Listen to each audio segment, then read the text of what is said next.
जाएगा। तो ये लोक निर्माण से लोक कल्याण का सफर आप कैसे तय करेंगे? विजन क्या है आपका? आखिरी सवाल आपसे। लोक निर्माण से लोक कल्याण, ये टैगलाइन मेरे मंत्री बनने के बाद पहली बैठक में मैंने ही तय की थी और मैंने माननीय मुख्यमंत्री जी को बताया था कि हम चाहते हैं कि इस ध्येय वाक्य के साथ ये विभाग काम करे।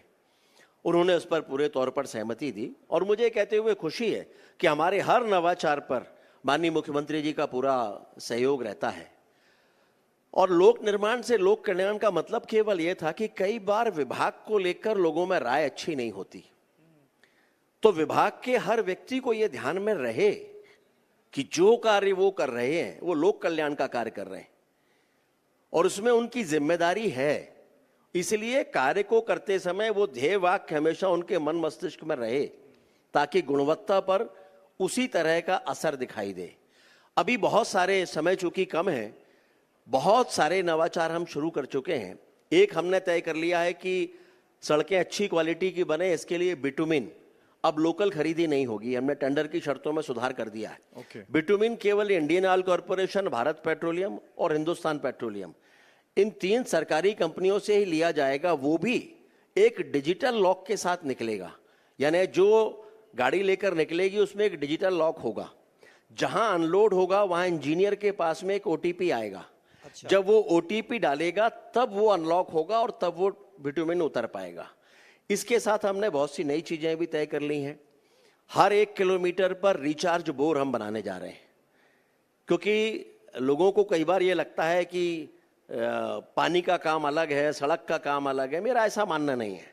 मेरा मानना है कि पर्यावरण के साथ समन्वय हर विभाग की जिम्मेदारी है और इसीलिए सड़कें बनती हैं तो स्वाभाविक रूप से पर्यावरण को नुकसान होता है, तो पर्यावरण को नुकसान कम करने की जिम्मेदारी भी हमारी है। हर 1 किलोमीटर पर शहर के बाहर एक रिचार्ज बोर बनेगा। अगर 1 किलोमीटर पर एक नहीं बन सकता तो 2 किलोमीटर पे हम 2 बनाएंगे। 2 किलोमीटर अगर भौगोलिक स्थिति वैसी नहीं है तो 3 किलोमीटर पर हम 3 बनाएंगे। यानी रिचार्ज बोर बनेंगे ही जो वाटर लेवल को ठीक करेंगे। जहां से भी सड़क बनाने के लिए मिट्टी निकाली जाती है, हमने तय किया है कि वो मिट्टी एक निश्चित अनुपात में एक निश्चित स्थान से निकालेंगे। 10 किलोमीटर से अधिक की कोई भी सड़क बनने वाली है तो जिस स्थान से मिट्टी निकलेगी उसको एक तालाब की शक्ल में कॉन्ट्रैक्टर को बनाना होगा और एक तालाब बनेगा, उसका नाम होगा लोक कल्याण सरोवर। 500 से ज्यादा लोक कल्याण सरोवर अभी तक बन चुके हैं और आने वाले समय में ये हजारों की संख्या में पूरे मध्य प्रदेश में होंगे। ट्री कटिंग नहीं, ट्री शिफ्टिंग। 1 मीटर से ऊपर व्यास का कोई भी पेड़ होगा तो हम पेड़ काटेंगे नहीं, हम उसको शिफ्ट करेंगे। इसके साथ साथ बहुत सी और चीजें हमने विभाग के भीतर प्रारंभ की हैं। हर महीने एक रैंडम इंस्पेक्शन होता है, महीने में 2 बार, 5 तारीख और 20 तारीख को। एक सॉफ्टवेयर के माध्यम से यह तय होता है कि कौन से चीफ इंजीनियर कहां इंस्पेक्शन के लिए जाएंगे। उन्हें नहीं पता होता। 3 तारीख को सॉफ्टवेयर निकालकर बताता है। हो सकता है भोपाल के चीफ इंजीनियर को रीवा जाना पड़े, हो सकता है रीवा वाले को इंदौर जाना पड़े, और वो निकालकर बताएंगे। जब ये मूव कर जाएंगे तो 4 तारीख को दूसरा सॉफ्टवेयर बताएगा इनको कि कौन से 5 कामों का निरीक्षण होना है।